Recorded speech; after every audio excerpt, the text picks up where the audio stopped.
Change yourself and not the world. Change yourself and not the world. Long ago, people lived happily under the rule of a king. The people of the kingdom were very happy as they led a very prosperous life with an abundance of wealth and no misfortunes. Once, the king decided to go visiting places of historical importance and pilgrim centers at distant places. He decided to travel by foot to interact with his people. People of distant places were very happy to have a conversation with their king. They were proud that their king had a kind heart. After several weeks of travel, the king returned to the palace. He was quite happy that he had visited many pilgrim centers and witnessed his people leading a prosperous life. However, he had one regret. He had intolerable pain in his feet as it was his first trip by foot covering a long distance.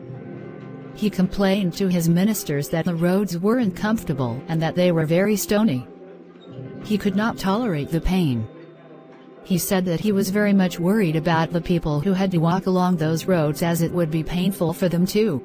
Considering all this, he ordered his servants to cover the roads in the whole country with leather so that the people of his kingdom can walk comfortably.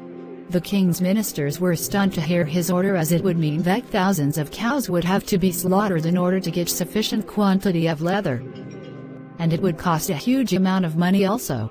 Finally, a wise man from the ministry came to the king and said that he had another idea. The king asked what the alternative was. The minister said, "Instead of covering the roads with leather, why don't you just have a piece of leather cut in appropriate shape to cover your feet?" The king was very much surprised by his suggestion and applauded the wisdom of the minister.